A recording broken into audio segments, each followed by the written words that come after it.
All right, well, welcome everyone. Thank you for joining us for Strategies for Thriving in the Thesis Dissertation Process from recent graduates.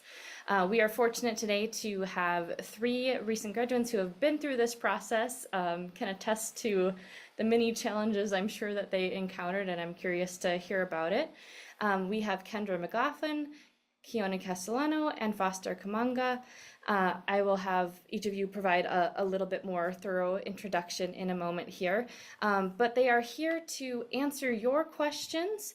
We also have some questions prepared, so we'll prompt the conversation a bit if you don't have any questions to get started, but please do feel welcome to ask questions throughout. So that being said, the first thing I would like to do is have our panelists introduce themselves, what they studied, and share what you wrote about in your thesis and or dissertation. So Foster, do you want to get started? Oh yeah, thank you, Lisa. So hi everyone, my name is Foster. As Lisa said, Foster Kamanga. I just finished my doctoral program in sociology department, and my project was about corporate-led financialization in the sugar industry in Malawi, which is my country.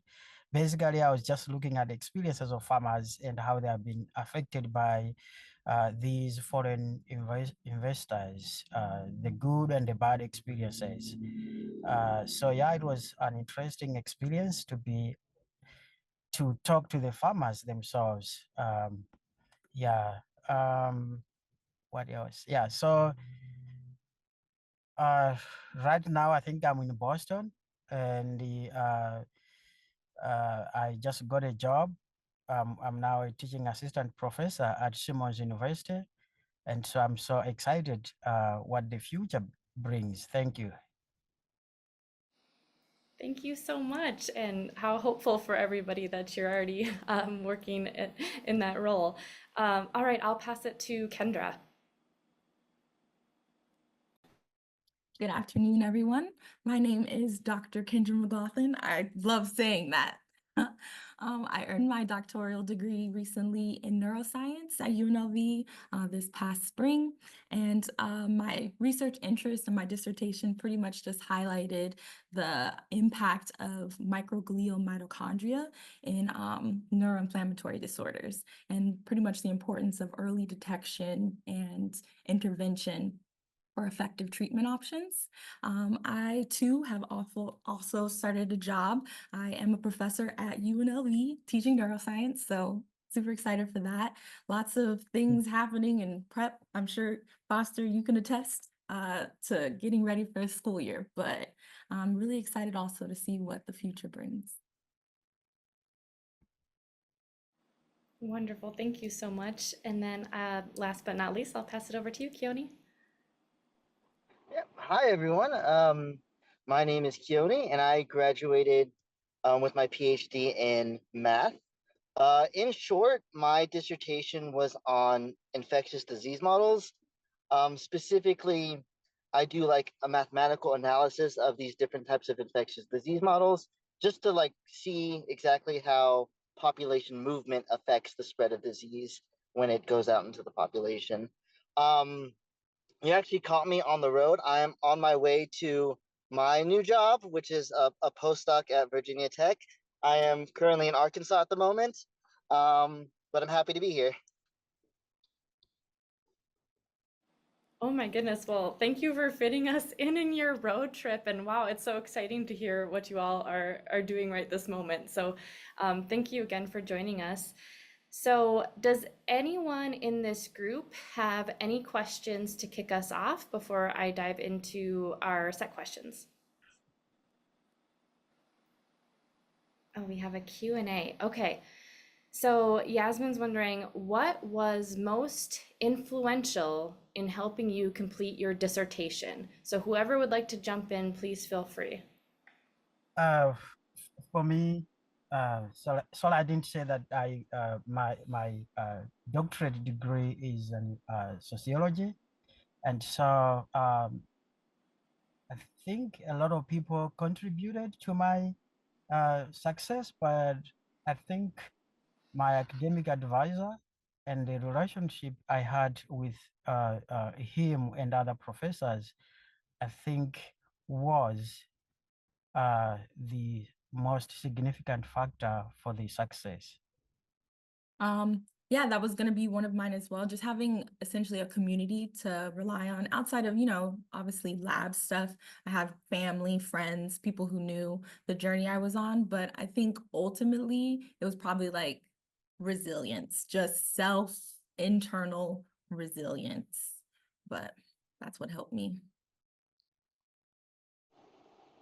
For me, I think it was just like knowing that I was at the end of the road and I just need to make one final push to the end. That was pretty good at, trying to keep me focused and keep me going. Awesome. Thank you all. Any other questions from the group at this moment? Ooh, another one. Okay, so I have a multi-part question for you all, so we'll take it in pieces. While I know it varies, how long did it take to complete your dissertation after your prospectus defense? 1 or 2 years or something else?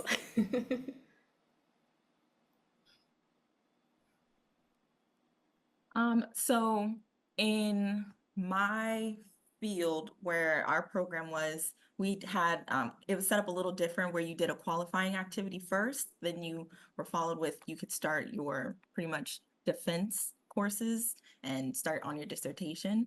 And that took me probably like year and a half, 2 years.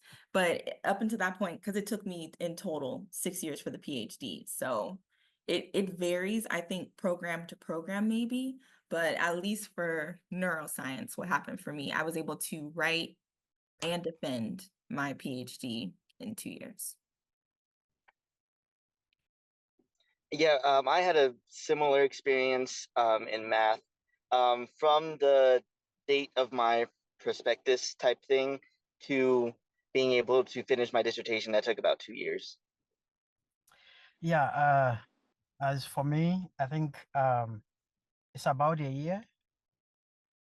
Yeah, however, um, the defense of my proposal did not, I mean, I could say started when I was defending my second comprehensive exam. So part of the question was about my research, and so when I passed that question, I knew the prospectus should be easy, and that's why I moved a little bit faster. So it's about a year. Thank you. Okay, thank you all. So the next part of that question, a little bit moving forward to where you all are kind of currently. At what stage did you start searching and applying for jobs to ensure that you were able to secure a job almost immediately after you graduated? Was it during the last semester of your dissertation? That's a great question. I think that the right answer is you should always be mindful about like networking every time you go to a conference, having an idea of the direction you want to go, whether it is a postdoc, industry, academia, like having an idea of where your interests might lie. That way you can start kind of setting up ducks to go in different rows. And in my personal experience, I was kind of doing the method where you're putting a lot of rods in the fire and see what sticks. And I think that pretty much by my final year, so 2 semesters in total, that's when I was really like feet to the pavement. I'm putting in applications and knocking on doors and looking for opportunity. If I were to tell myself better advice, I'd say earlier the better. 3 years out, you can start kind of looking. 2 years out, you can start talking to people and talking to your mentor about what it really looks like for you. But that's what I would tell myself. Yeah, for me, yeah, that's a good question. So I think I started last year around August, but um, if I had all the time, my original plan was to start January last year. Uh, but for some, because I was a bit delayed in my data collection, so what I did was to finish data collection, and when I came back to the campus, and then I kind of focused more than 80% on applications. I guess what the reason I did that is because of my status as an international student. So that's why I did the way I did. Thank you. I completely agree with what Kendra said at the beginning, where she said like you should always be like mindful of where you want to go and like try to like talk with people, look around, research all these different opportunities as early as possible. And in my experience, I think it also kind of depends on which direction you want to go. Like for academia, like I think you should look at for academic jobs, like because of the way like the hiring cycle is. You have to look at academic jobs like a year or to two in advance. But like for industrial or like in the private sector, I think those hiring cycles are a little shorter. So for those ones, you can wait until like within the last year. Um, but I think if you want a job right after graduation, I don't think it's that great of an idea to wait till the last semester, unless it's like a specific type of job that hires for some reason in like March or something, or like they'll put postings in like March or April or something. But that's from my experience. Thank you all. I know that's getting a little bit beyond the dissertation writing, but I think that we appreciate the advice and your experiences. Um, okay, any other questions from the group out there at the moment? Okay, so I am going to go ahead and pull one from our list. So just starting at the top, what would you say you struggled with most while writing your dissertation? If you wrote both a thesis and dissertation, maybe talk about how those struggles might have been different. Okay, I'll take it first. I only wrote the dissertation, so I can speak more so to that. And I think it kind of boiled down to like maybe three things: time management, so prioritizing what needed to happen, um, as well as like organizing the ideas. Because when I was doing my PhD, I had a lot of projects that I could have kind of made into whatever my dissertation was going to be, but I had to be mindful in what stories went together the best and how I could make a logical flow. And I think that over time, that led to things like writer's block. Trying to figure out transitions between stories is what I struggled with the most. Because at the end of the day, you want a complete body of work that not only speaks to what you've been doing for the past however many years, but something that is well thought out. So if someone who didn't know you picked it up, they'd be able to follow it well and be able to follow up with you with potential questions or collaborations or whatever. So taking that mental time to just organize my ideas and know how to spend time on what was ultimately what I found the hardest.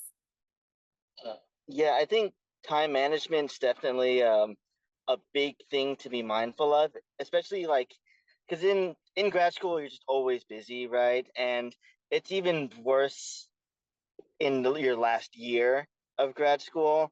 I know for me, I was also teaching calculus at, in my last semester. So I had to, finish writing my dissertation and teaching calculus, which was a class I had never taught before. And so I had to, everything was completely new. I had to prepare by myself. So I think being able to kind of prioritize certain things, also creating a consistent routine where you're able to like do a little bit of your dissertation or whatever at a time each day, because it does seem daunting, but if you do a little bit every day, then eventually it builds up to something done. Yeah, for me, I had two main challenges. The first one is procrastination, and the second one is health issues. Um, and I think for the procrastination, much as I tried to solve it by, say, joining the boot camp, where I felt like energized and motivated by the tempo that is there in the boot camp, um, I would have done better, much better than that if I had planned differently. So what I mean by that is if I started applying for the job immediately after my defense of my prospectus, then I wouldn't have to invest almost 80% of my time just focusing on sending applications and teaching. And so because of that, I kept on saying, oh, let me send all these applications. I'll go back to the writing. Yeah, my advisors could ask me, how far have you gone? And that question was difficult for me because I realized the job was not coming as early as I wanted because I started applying a bit late. So after my prospectus, I never started applying for the jobs. It was after I finished my data collection. So uh, lack of immediate positive results on the job search, plus that I had to do other things. That's why I went through that procrastination. And of course, my approach has always been, what are the resources available at UNLV that could change my circumstances? And fortunately, I saw the boot camp, and in our department, there was also some writing groups. So I think those um, things created the tempo that added fuel to my engine that was responsible for writing. The other thing that I tried to deal with procrastination is I just realized I didn't know where to start writing from. So I have some ideas of where my data, the storyline of my data, the patterns, whatsoever, but I didn't know in terms of analysis, where should I start from? So what I did is just to uh, take the computer and just type anything that comes to my mind. So for example, I could actually start writing the conclusion based on based on the coding that I had done. I could just write the conclusion because I was guided by the theories that were there in the proposal. Uh, Much of the conclusion sketches that I had during the development stage did not make it to the final stage, but I ended up spreading those ideas into different parts. So I could write the conclusion. The other day, some ideas come, and then I could write maybe the introduction. So the writing, my dissertation writing was not linear. It only became linear at the very end. So yeah, so the solutions were to join like-minded people, like the boot camp, um, and other friends that are also writing the dissertation. The second was to look around what the resources are on campus, and I found the boot camp. The third solution was just to scribble anything that comes to my mind about the dissertation and about the data that I've already uh, coded. So yeah, just write down and save. And so, okay, now going to the second problem, physical problem. Uh, I was hit by a van in 2021, and that forced me some months of stay. I stayed at the hospital for some months, basically withdrawing my active studentship, withdrawing from my active studentship. So when I came out of the hospital with surgeries, not being able to walk, not being able to write, like just holding the pen was not possible, holding the pen. So that delayed me a lot. And that's why I think towards the end, I couldn't start applying for jobs the time I wanted to at the beginning. So what I did is now I am not writing. I can't even hold a pen. I can't even hold a spoon, anything, not even a computer. So that I had options to wait for another year or to go back to UNLV and look which department could help me. And I noted that there is Disability Resource Center, DRC, on campus. I reached out to the department and talked to them on how they could help me. So they gave me different softwares where I could just dictate, and then everything was printed. So that's how I overcame the physical challenges due to the accident. Without the DRC, probably we could not be talking about graduating now. Thank you. Wow, thank you all so much for sharing, Foster. That's some incredible resilience. Thank you for sharing. I think one thing I took from your comments that you just shared were utilizing these resources on campus. So thank you for shouting out the writing boot camp, but also the DRC. Would you all share a little bit more about resources that you used either on campus or certain software tools that you found beneficial? Yeah, there are, at least the way that it was done in my lab, most of the writing kind of things that we did were more so peer-to-peer. So I was lucky to have a lot of people that were willing to read my things. So I didn't necessarily make use of the bootcamp kind of resources.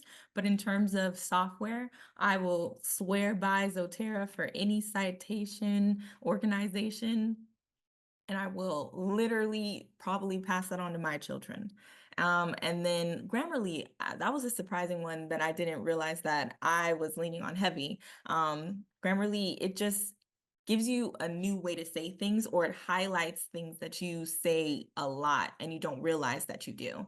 So yeah, I think that having different sets of eyes, no matter if it is a resource like the boot camp or if your lab does things like that already, as well as Zotero, Grammarly, and then there's a different one, like Mendeley, I think it is, that has a similar process for citation organization.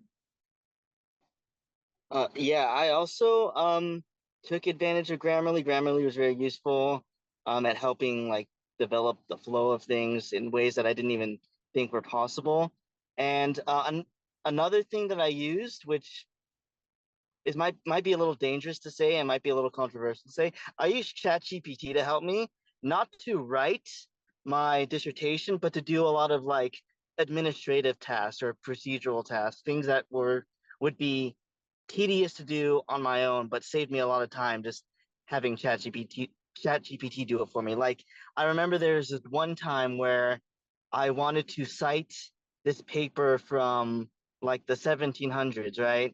And there was no like easy way to obtain that citation.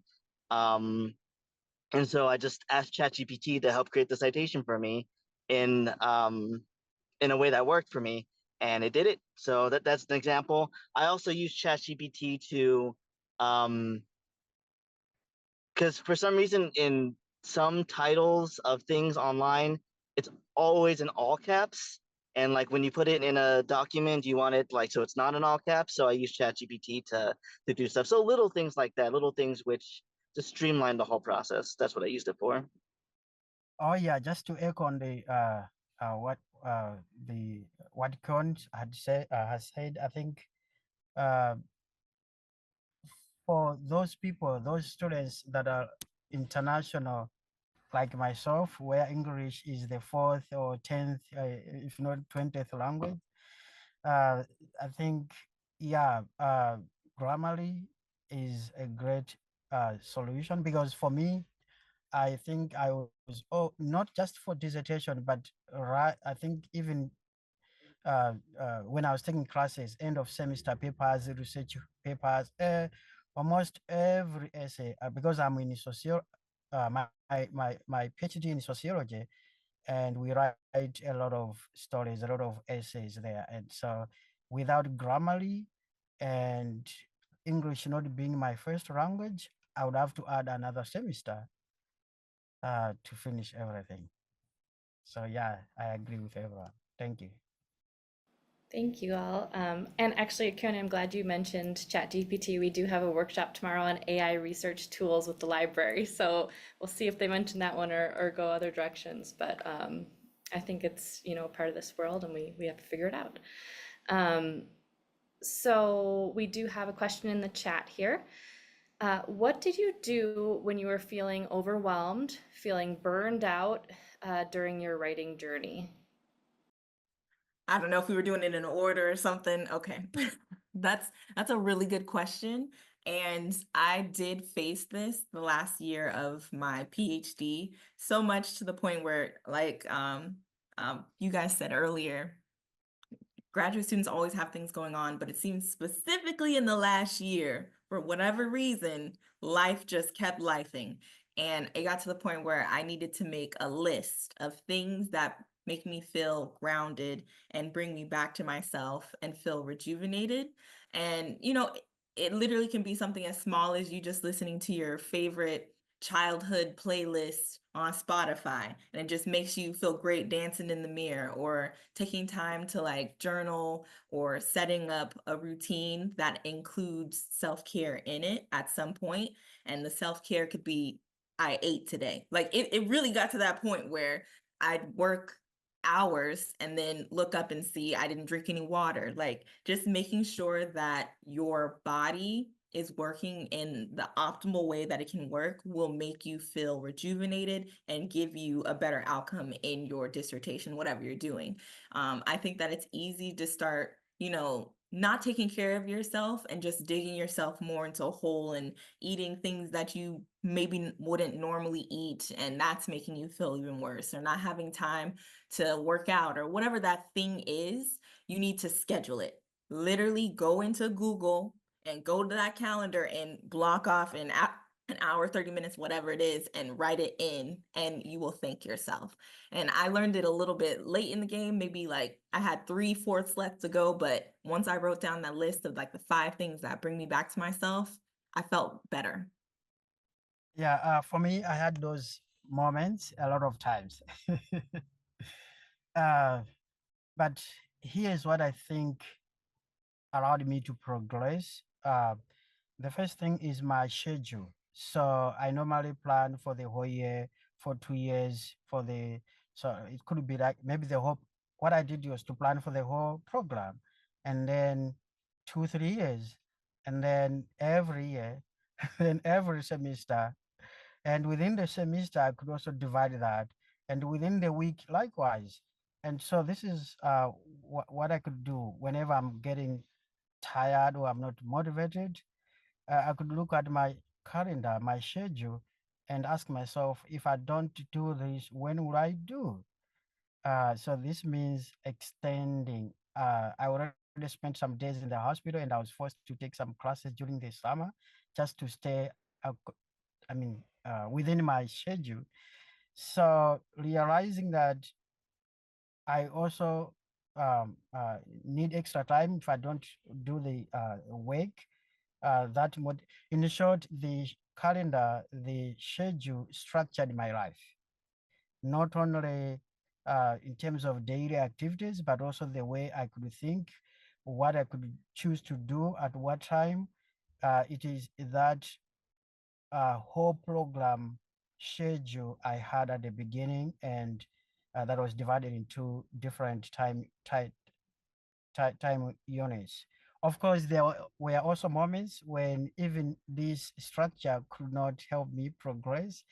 And as my colleagues said, yeah, I went on YouTube and literally uh, uh, bookmarked I saved certain songs to like for to watch or to listen later.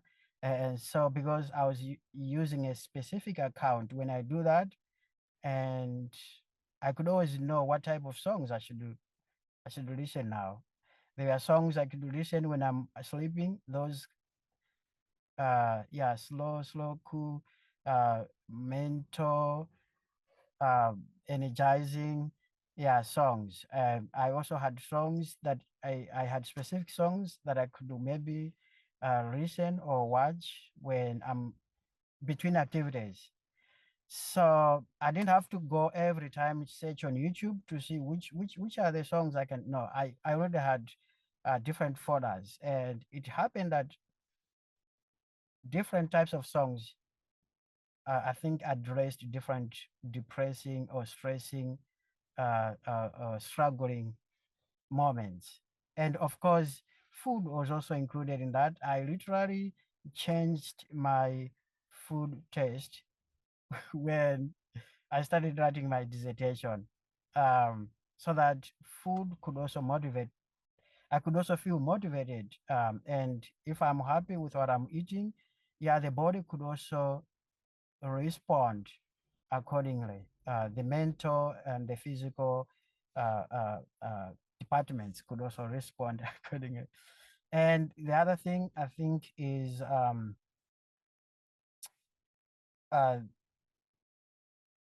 though not very not very important because I was not doing every day is physical exercise.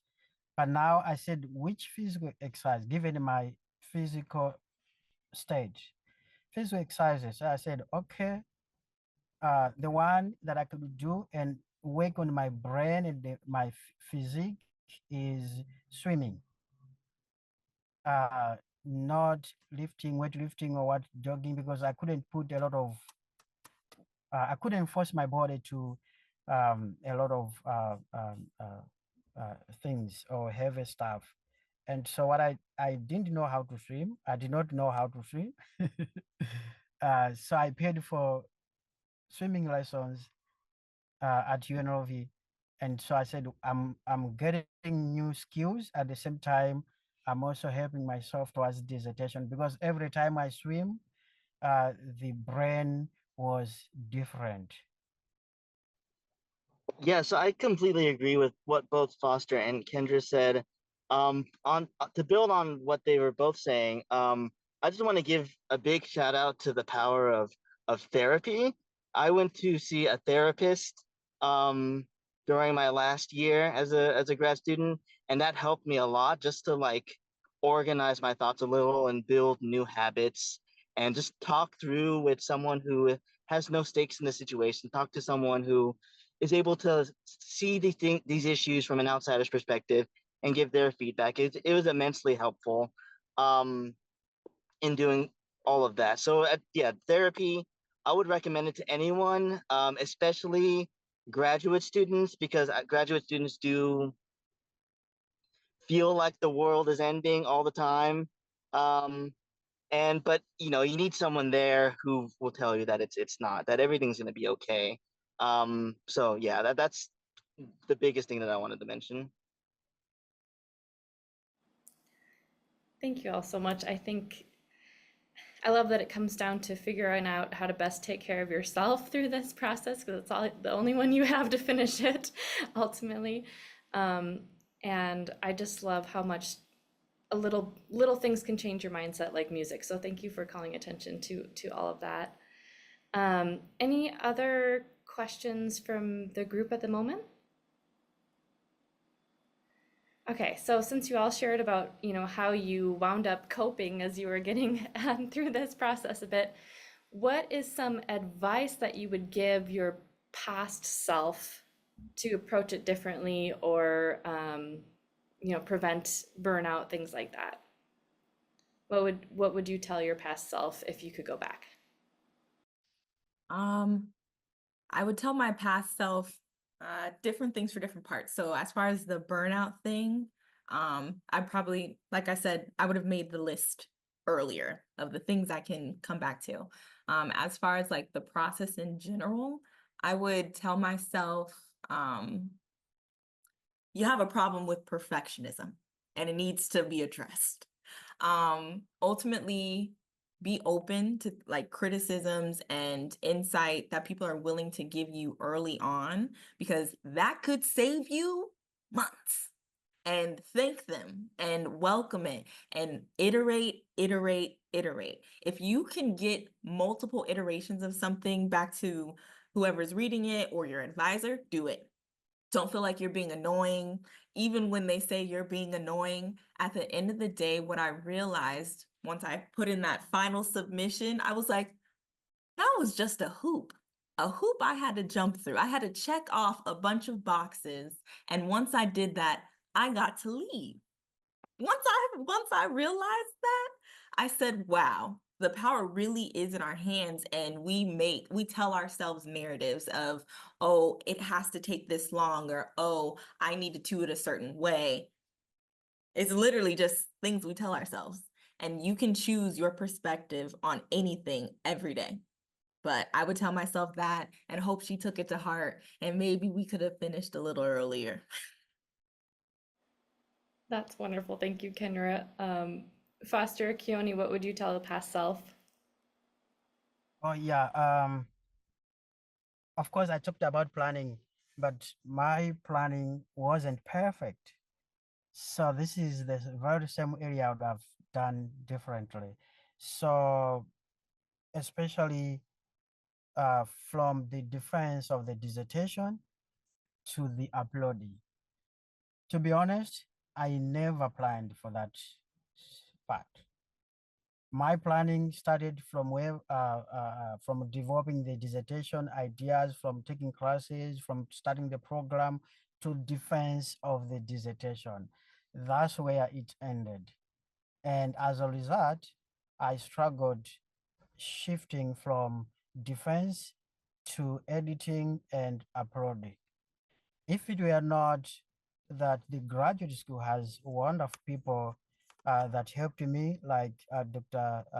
Jennifer Stevens, I think I would still be editing now, because I think, from my understanding, she had to create extra time just to help me um, uh, uh, collect the mess that I, created.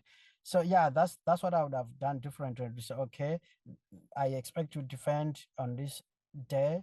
How do I move from here to uploading? My thinking, I think, was after defense, that's it. So yeah, and that's why my dissertation just got uploaded. Maybe is it last week, if not this week? After defending in May, because of that. Of course, I've been somehow unfortunate because prior to my defense in May 28th, I was trying to travel to Boston to find a place where I would be living. And while in the airport, I fell down on the escalator and broke the other leg. And I had to go for surgeries for 3 days in the hospital. And so that forced me to defend the dissertation on the wheelchair. That also contributed to the slow progress after defense. So otherwise, before this second accident, injury, the problem was already there that I did not plan. Also, I wish I had participated in the mentorship during the orientation. I wish I had participated in the mentorship programs that the graduate school provides during the orientation program. Because if I did, I think I would be able to create the relationship much, much, much earlier, and that would also help me progress. There was no relationship issues, but I noted that as soon as I started applying those ideas, I learned from the mentorship workshops, things changed. Things changed. Yeah, thank you. For me, I would tell myself two things. One,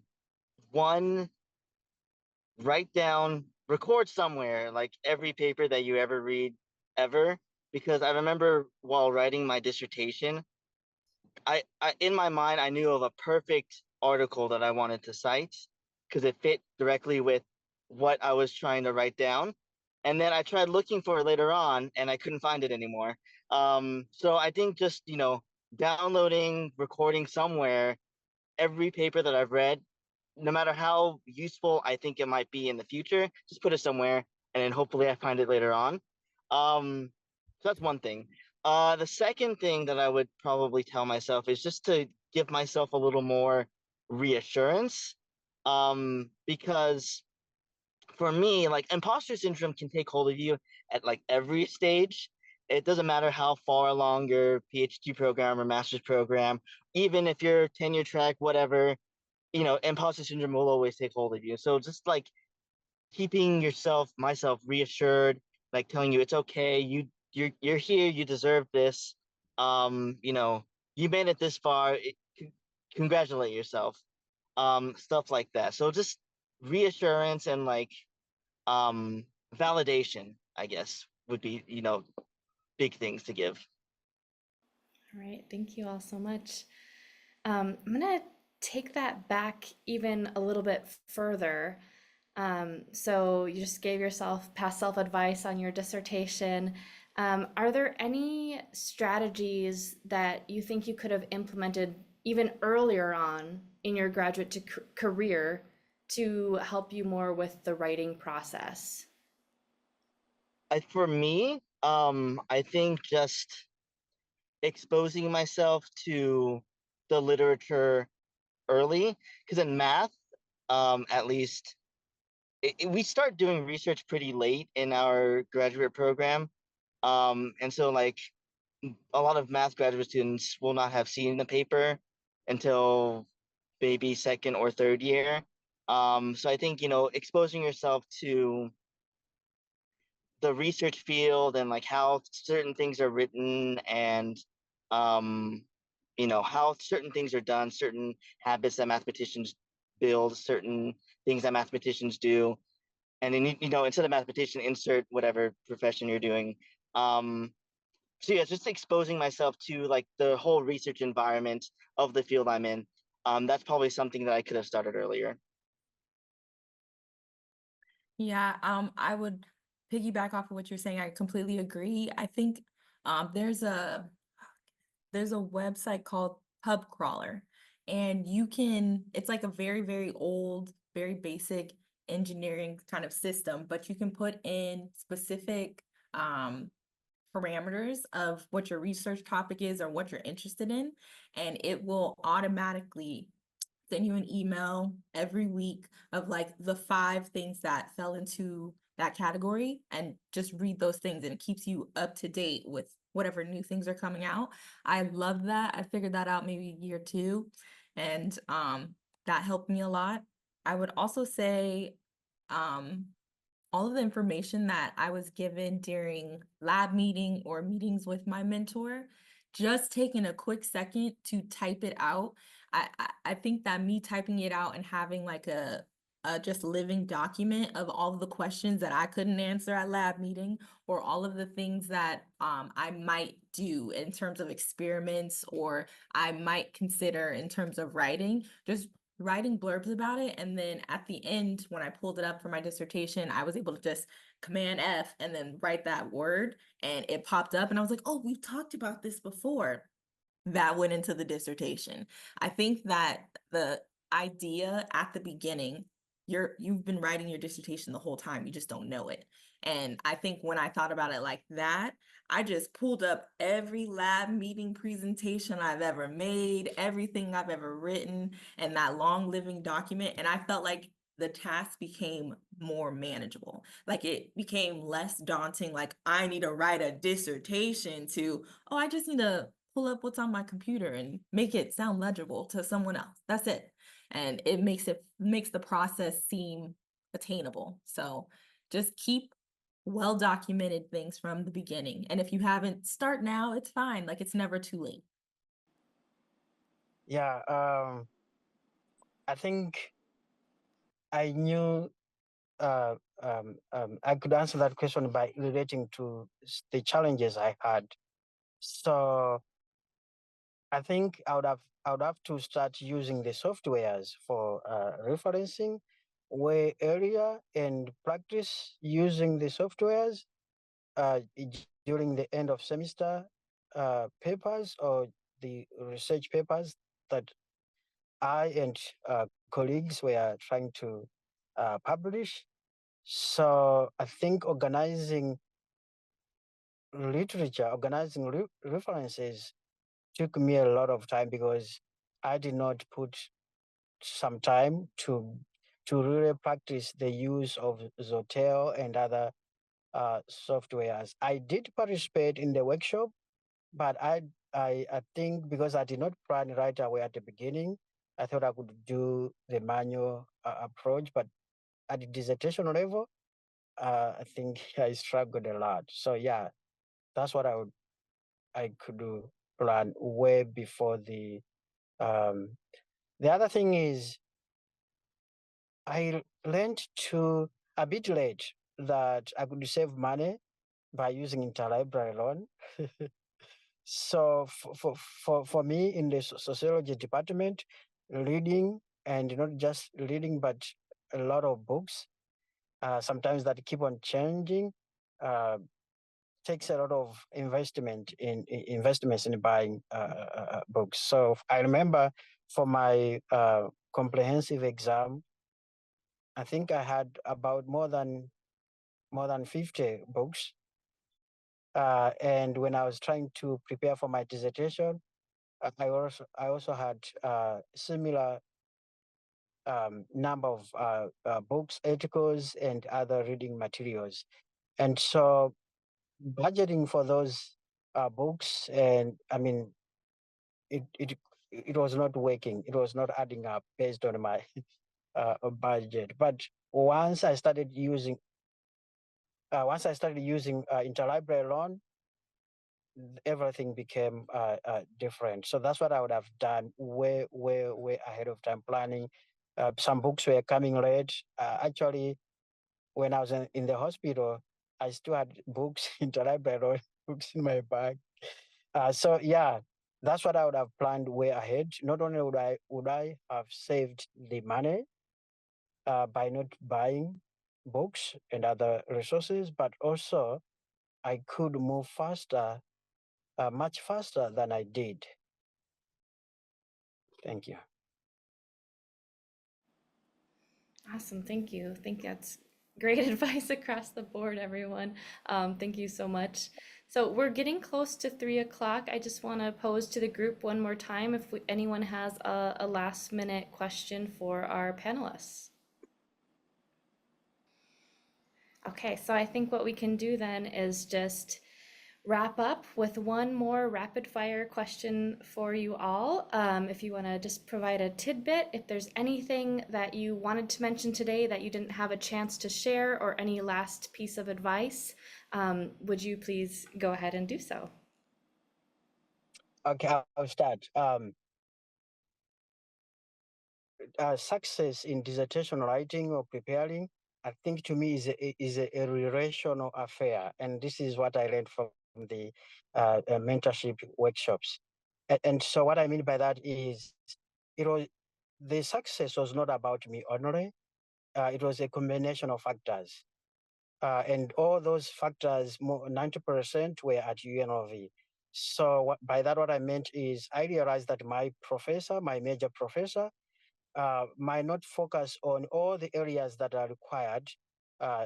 So like we talk about theory, we talk about methods, we talk about analytical skills that should be there in the dissertation.